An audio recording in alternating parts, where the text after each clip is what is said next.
Some men are built like mountains. And mountains, Lenora had learned, don't fall easy.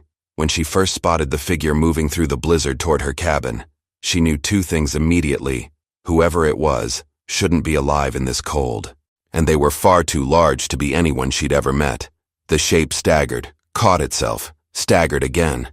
By the time she could make out the traditional bone chest piece and long black hair whipping in the wind, her hand was already on the rifle by the door. What she didn't know was that in less than an hour, she'd be tearing that door apart with her bare hands. The storm had been building for 3 days. Lenora Hartwell stood inside her cabin, watching through the frosted window, as the massive figure collapsed to one knee in the snow, then forced itself upright again. The movement was wrong, too slow, too desperate. She'd seen wounded animals move like that, right before they stopped moving altogether. Her fingers tightened on the rifle stock, but she didn't lift it. Not yet. The figure was close enough now that she could see the beaded work on his clothing. The way his shoulders were broader than the doorframe of her woodshed. He had to be at least a foot taller than any man she'd known, maybe more. When he raised his head, she saw his face clearly for the first time. Apache, young despite the weathered skin. And his eyes, they weren't focused on her cabin with threat or malice. They were focused on it with the last shreds of hope. He took another step. His knee buckled. This time, he didn't get back up right away. Lenora's breath caught.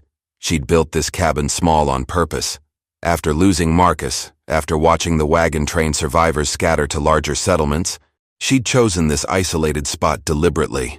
The door was narrow, the windows few, the whole structure designed to feel safe, protected. She'd made it small enough that she'd never have to share it with anyone who made her feel small. The man in the snow was trying to crawl now. She watched his fingers dig into the packed ice, pulling his enormous frame forward inches at a time. Blood left a thin trail behind him, barely visible against the white. Her mind calculated distance. He was maybe 20 feet from her porch. The wind was picking up, visibility dropping fast. In another hour, she wouldn't be able to see 10 feet past her own walls. He'd be dead by then. Lenora pressed her palm flat against the cold glass, her breath fogging the pain. The rifle felt heavy. Her late husband's voice echoed in her memory, the last words he'd spoken before the fever took him. Don't let this place make you hard. She'd promised him she wouldn't. But Marcus had died anyway, and promises to dead men felt like stones you carried for no reason except guilt. The Apache collapsed completely, face down in the snow. She moved before she decided to move, throwing open the door and letting the brutal cold slam into her. The wind stole her breath, but she forced her legs forward, boots crunching through snow that was already past her ankles. Up close, he was even more massive than she'd thought. His back was nearly as wide as her kitchen table. She grabbed his shoulder and pulled, trying to roll him over. He didn't budge. Get up, she said, her voice swallowed by the howling storm. She tried again, throwing her full weight into it.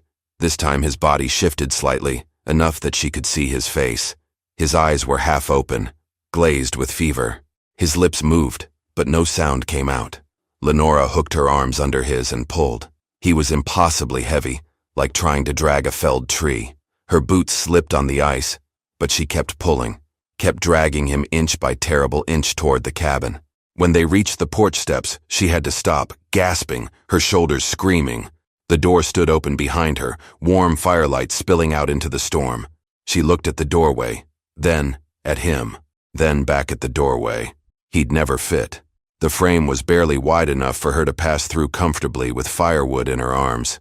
His shoulders alone would wedge solid in that space. She stared at the problem, her mind racing through impossible solutions. Behind her, the man made a sound low, broken, barely human. His hand lifted slightly from the porch, reaching toward the light, before falling limp. "You're too big for my door," Lenora whispered. The words hung in the freezing air between them. She watched his chest rise and fall, each breath more shallow than the last.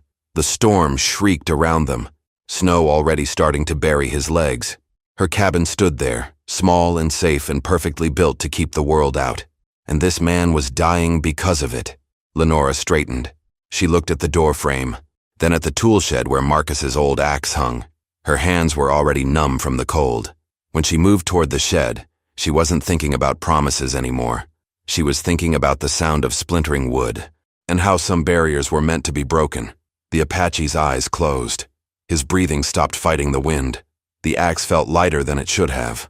Lenora hefted Marcus's old splitting tool, its blade still sharp from the last time she'd used it to cut firewood.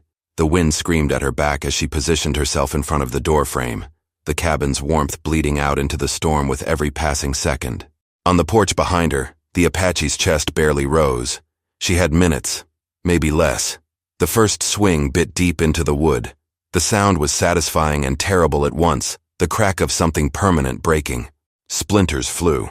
She swung again, aiming for the left side of the frame where the wood was oldest. Another crack. Another chunk of her carefully built isolation falling away. Her arms burned. The cold made every movement harder. But she kept swinging.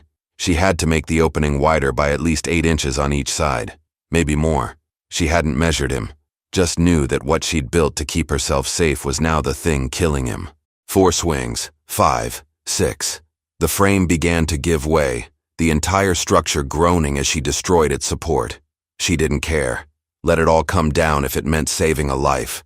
The left side finally broke free, hanging at an angle. She moved to the right side, swinging with everything she had left. Her shoulders screamed. Her hands were so numb she could barely feel the axe handle. But the wood kept splintering, kept giving way, until finally the right side cracked and the entire doorframe sagged inward.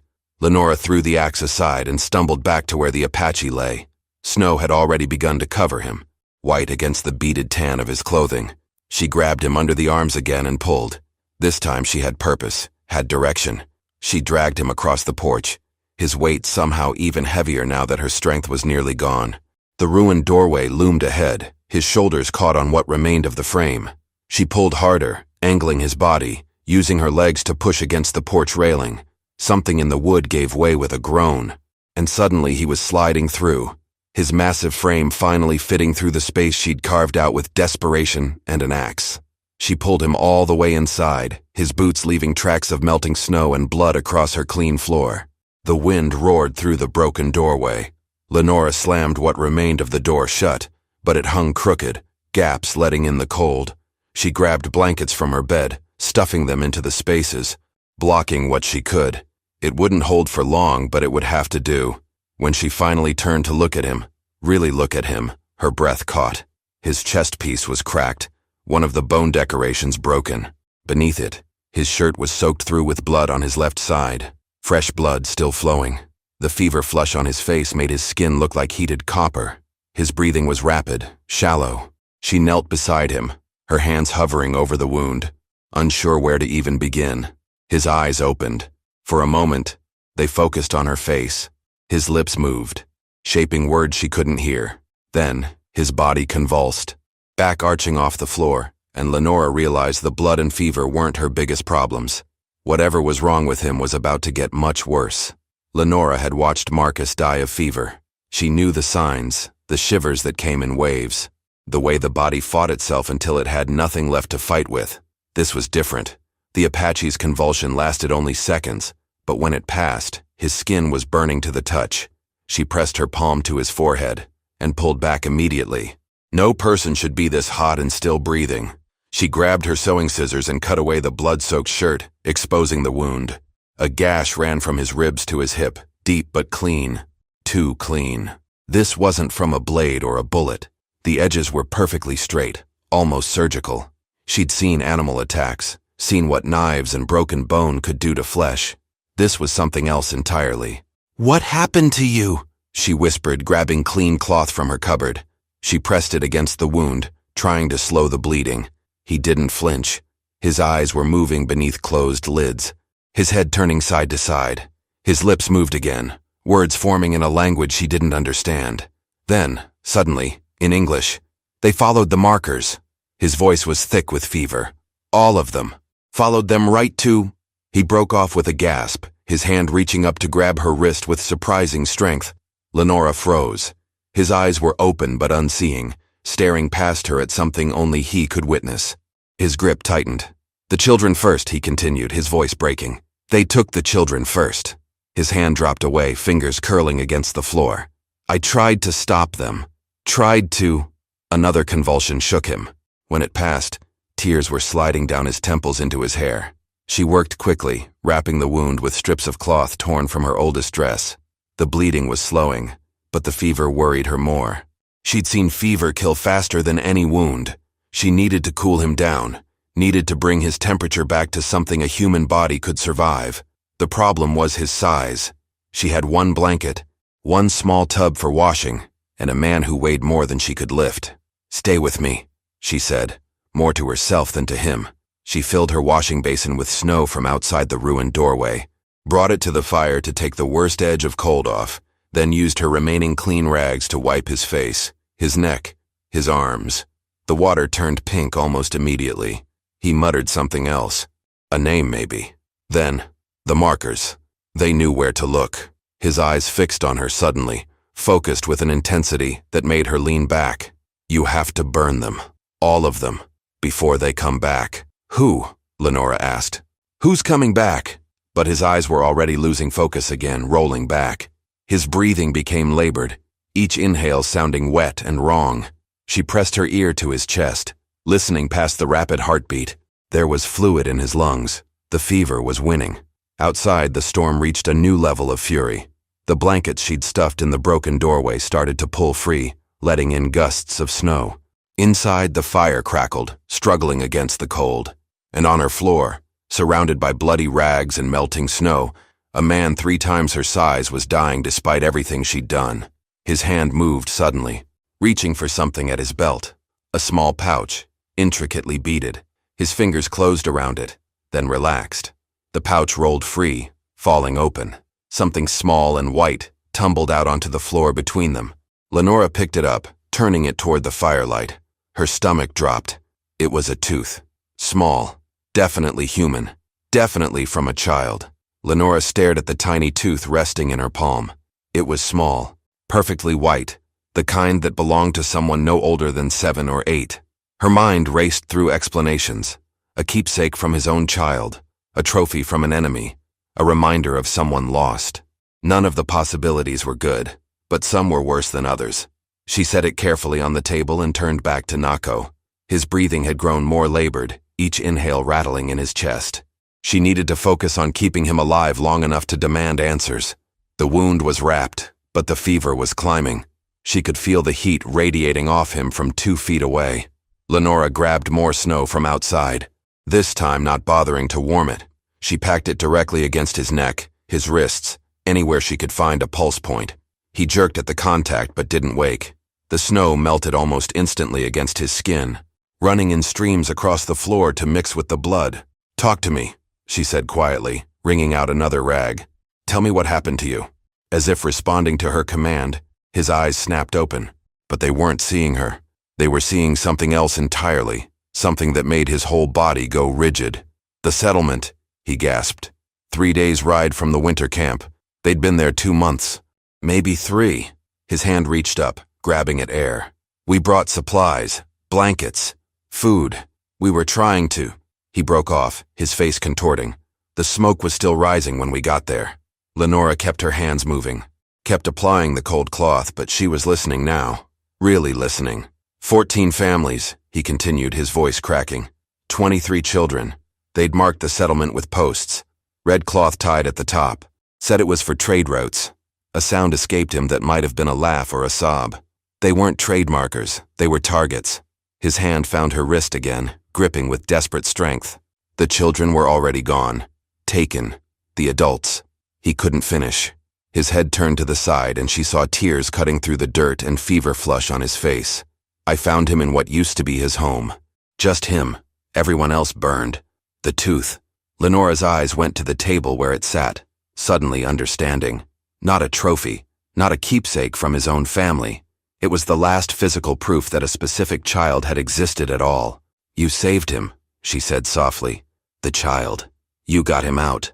Nako's grip tightened. "For 2 days. I kept him alive for 2 days." His eyes closed. "Then they found us." "Who found you?" "The ones who set the markers. The ones who knew exactly where to look." His breathing hitched. "They wanted the boy. Wanted to finish what they started. I fought them." He gestured weakly toward his wound. "One of them had a cavalry saber. Clean. Sharp. He knew how to use it." Lenora felt her stomach turn. She'd seen cavalry blades before. They left exactly the kind of wound Nako carried. "Where's the boy now?" Nako's eyes opened, focusing on her with terrible clarity. "I got him to the mission church 20 miles north, left him with the priest. Then I started running, thought I could lead them away from him." He coughed, the sound wet and thick. "Thought I could outrun men on horses. I'm bigger than anyone I know, and I thought that made me stronger than basic sense." The storm outside reached a new pitch. The makeshift blanket door covering blew inward, and Lenora had to stop treating him long enough to shove it back into place. When she returned, Nako's eyes were closed again, but his breathing had changed. Faster, shallower. "Don't you die on me," she said, pressing both hands against his chest. "Not after I tore my door apart for you." His lips moved. She leaned closer to hear. "They saw me come this direction," he whispered. "When the storm breaks, they'll come looking." The words settled over Lenora like a second storm. "They'll come looking." She stared at Nako's face, at the way his jaw was clenched against pain even in his fevered state, and felt something shift in her chest. She'd destroyed her door to save his life. Now that same act might have signed her own death sentence. "How many?" she asked. He didn't answer. His eyes had rolled back, showing only whites. A tremor started in his legs, spreading upward through his massive frame. Another convulsion. Lenora grabbed his shoulders, trying to hold him steady, but it was like trying to restrain a falling tree. His back arched off the floor, every muscle locked tight. The wound in his side split open again, fresh blood soaking through the bandages she'd just applied. "No, no, no," she hissed, pressing hard against the wound. The convulsion passed, leaving him limp and gasping. His pulse was racing under her fingertips, far too fast. She'd seen this before with Marcus in his final hours, the body burning through everything it had left, using its last reserves to fight a battle it couldn't win.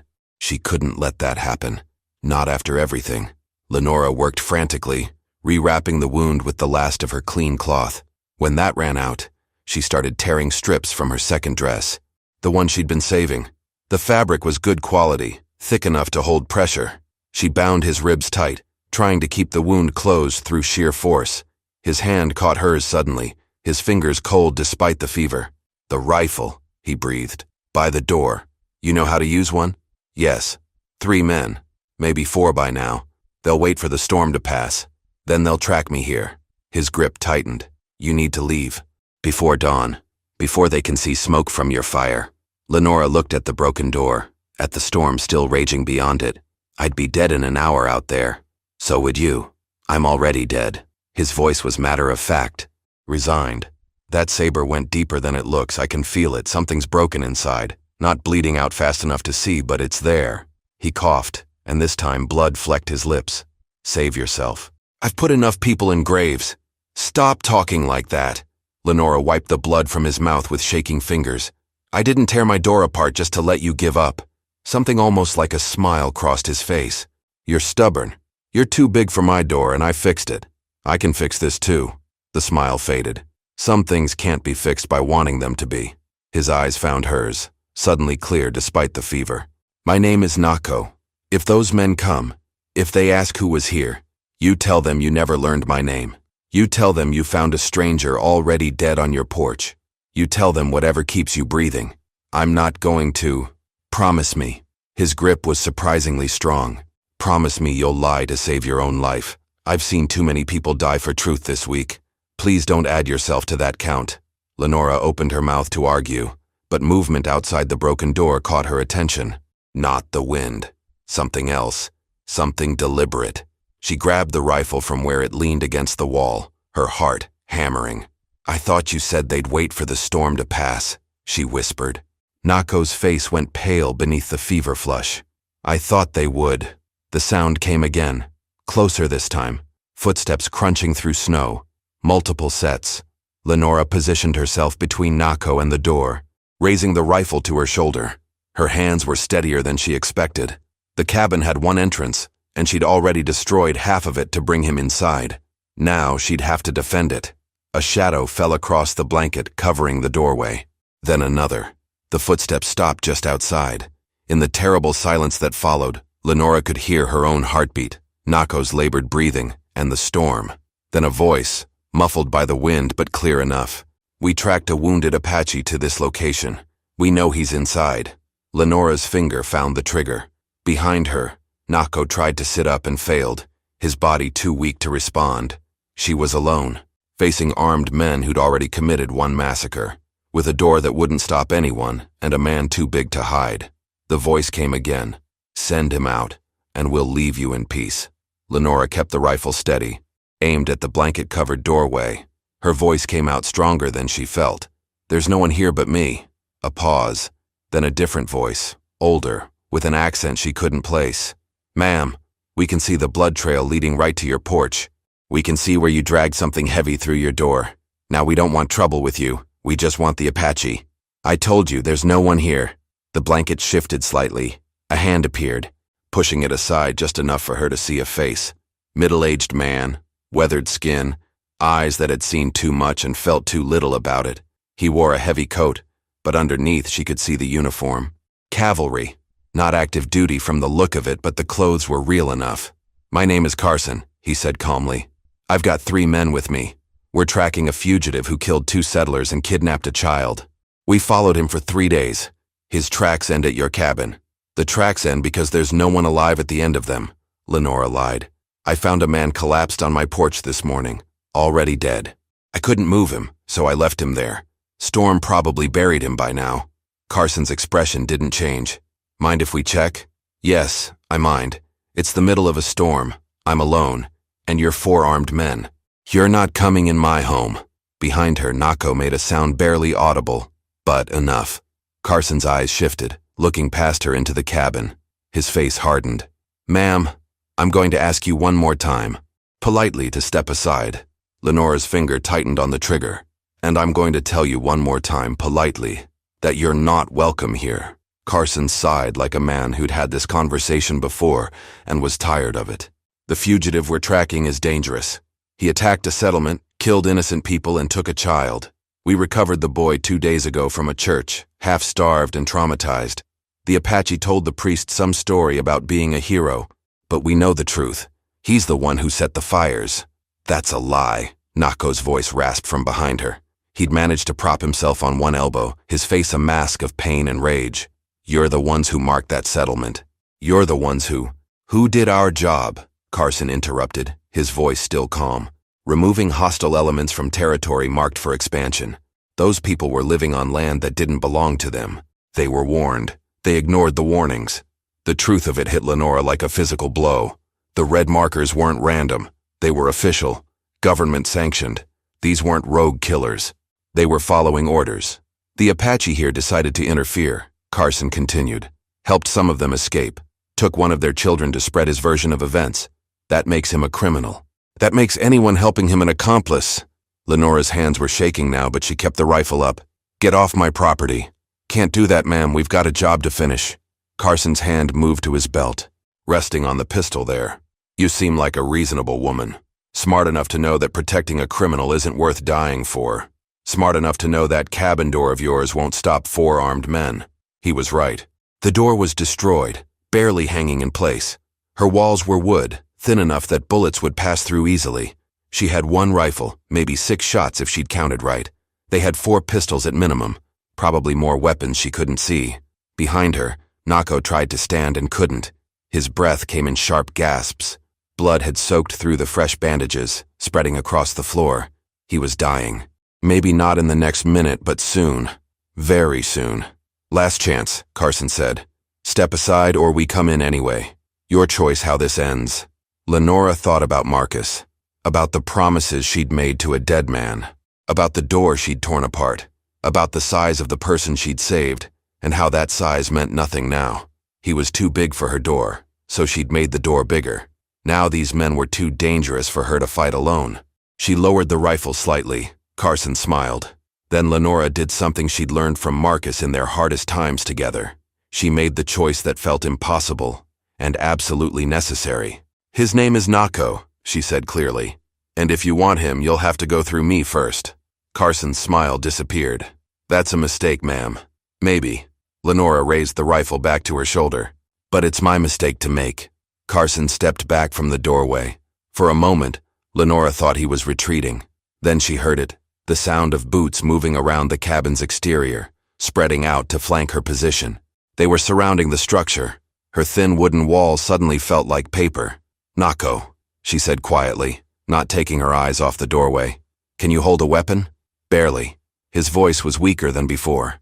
"Lenora, you don't have to. I tore my door apart for you. I'm not stopping now." She risked a glance back at him.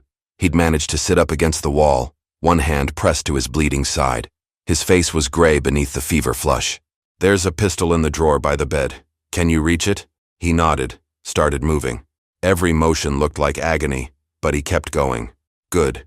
Even wounded, even dying, his presence might make them hesitate, might buy her seconds she'd need. A voice called from the side of the cabin. "Mrs. Hartwell, is it?" Not Carson this time. Younger. "We checked the property records. Says this land belonged to Marcus Hartwell. That your late husband?" Lenora's stomach tightened. They'd done their research. Knew she was alone. Knew she was vulnerable. "Marcus died 6 months ago," she called back. "Fever took him. I've been alone since." "Must be hard," the voice continued. False sympathy dripping from every word. Woman alone in the wilderness. Dangerous out here. All kinds of threats. Would be a shame if something happened to this nice cabin, especially with winter coming on. The threat was clear. Cooperate or lose everything. Her home, her safety, possibly her life. All for a man she'd met hours ago. A man who was dying despite everything she'd done. Behind her, Nako had reached the drawer. She heard it slide open, heard the click of metal against wood. He had the pistol. 2 weapons now. Still not enough, but better than 1. "I'm going to count to 10, Carson called out. "Then we're coming in. You can make this easy, or you can make it hard, but we're coming in either way. 1. Lenora's mind raced. 4 men, 4 sides of the cabin, thin walls. If they fired together, the cabin would become a death trap. She needed to change the equation somehow. 2. The fire. She looked at the hearth where flames still crackled despite the cold air coming through the broken door. An idea formed, desperate and dangerous. 3.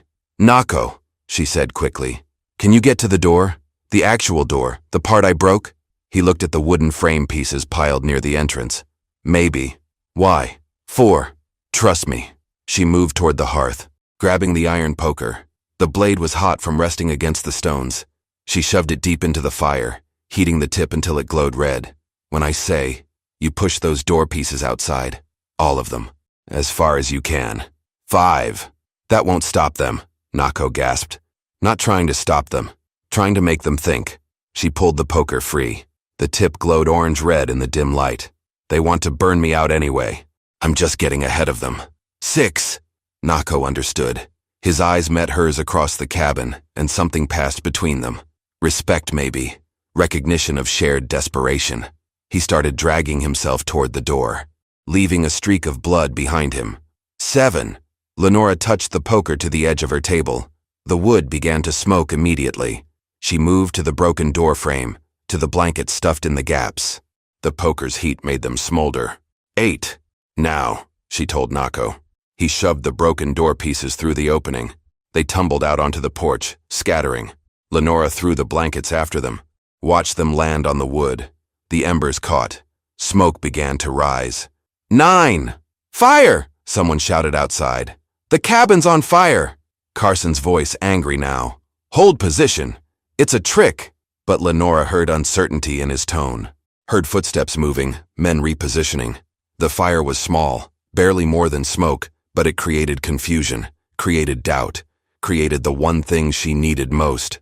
10. The storm chose that moment to surge, wind howling through the broken doorway, fanning the small flames into something larger. Real fire now, spreading across the dry wood of the porch. Not enough to threaten the cabin yet, but growing. The smoke thickened, blowing back inside, making her eyes water. Behind her, Nako collapsed against the wall, the pistol falling from his grip. His eyes were closed, his breathing barely visible. The effort of moving had cost him everything he had left. And outside, in the smoke and storm and confusion, Carson made his decision. "Move in. Now." The fire spread faster than Lenora expected. What started as a distraction became a genuine threat as the wind fed the flames, turning her porch into a wall of heat and smoke. She heard Carson shouting orders, heard boots retreating from the cabin's front. The smoke was too thick now, the heat too intense. They couldn't approach from that direction anymore, but they could still come from the sides, from the back. Lenora grabbed Nako under the arms, trying to drag him away from the door. He was dead weight, his body limp. When she pressed her fingers to his neck, his pulse was barely there, weak and irregular. The pool of blood beneath him had grown larger. He was running out of time measured in minutes, not hours. "Stay with me," she whispered, knowing he probably couldn't hear anymore. His eyes were closed, his breathing so shallow she had to watch carefully to see his chest move. A crash from the back wall. Someone was breaking through. Lenora raised the rifle, aimed at the sound. A section of wood splintered inward, and she fired. The shot went wide, but it was enough to make whoever was there think twice. She heard cursing, heard them pulling back. But she'd used one bullet. How many did she have left? 4? 5? Not enough. The front of the cabin was getting hotter. Smoke poured through the broken doorway, making her eyes water and her lungs burn. She'd created a barrier, but she'd also trapped herself. The fire wasn't going to stop just because she needed it to. It was going to keep burning until there was nothing left. Another crash, this time from the side wall. They were testing her, seeing how many places she could defend at once. The answer was not enough. She fired again, heard a grunt of pain. At least one shot had found its mark, but that meant she had even fewer bullets left. Lenora looked down at Nako. His face was peaceful now, the pain lines smoothed away. For a moment she thought he was already gone. Then his chest rose slightly, fell, still breathing, still fighting. Even now, even like this, he was too stubborn to quit. The fire reached the cabin's interior wall. Flames licked at the wood, hungry and growing. The heat was becoming unbearable. She had maybe 2 minutes before the whole structure became an oven. She could leave, could run out the back, take her chances with the men outside. They wanted Nako, not her. If she left him here, they might let her go. "I'm sorry," she said to him, or maybe to Marcus, or maybe to herself. Then she made her choice. She threw open the back wall's small window and fired blindly into the smoke outside. Heard shouting, used the confusion to grab Nako's arms again and drag him toward the opening. He was too big to fit through the window, but there was a place where the wall joined the floor, where age and weather had weakened the wood. She grabbed the axe still lying where she'd dropped it after destroying the door and swung at the weak point. The wood gave way. One more swing. 2. A gap appeared, low to the ground but wide enough. She dragged Nako through it, out into the snow. The storm hit them immediately, but it was better than the fire. Anything was better than burning alive. She pulled him as far from the cabin as her strength allowed, maybe 30 feet, before her arms gave out. Behind them, the cabin was fully engulfed now. The flames lit up the storm, turning the snow orange and red. She could see figures moving around it, Carson and his men, backing away from the heat. They hadn't seen her escape in the smoke and chaos. Lenora pressed her hand to Nako's chest one more time. The movement was gone. No rise. No fall. She waited, counting seconds that felt like hours. Nothing.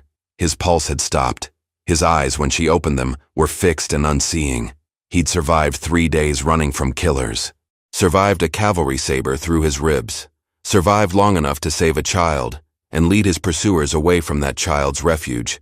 But he couldn't survive the last few hours in a cabin where a woman had torn apart her door trying to save him.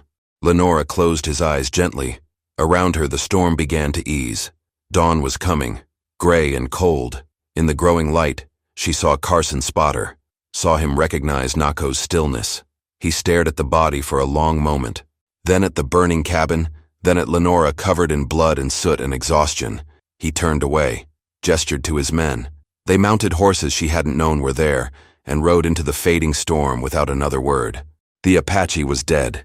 The job was finished. A woman who'd lost her home wasn't worth any more trouble.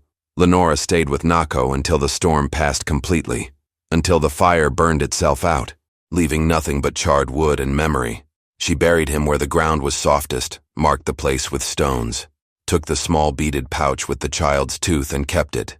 Someday, she'd find that mission church.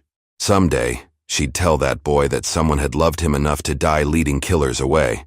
But first, she'd build a new door, a bigger one this time, wide enough for anyone who needed shelter to pass through. If you want to hear another powerful frontier story of courage and sacrifice, click the video on your screen right now. And if these stories mean something to you, hit that subscribe button. There's more truth and heart where this came from.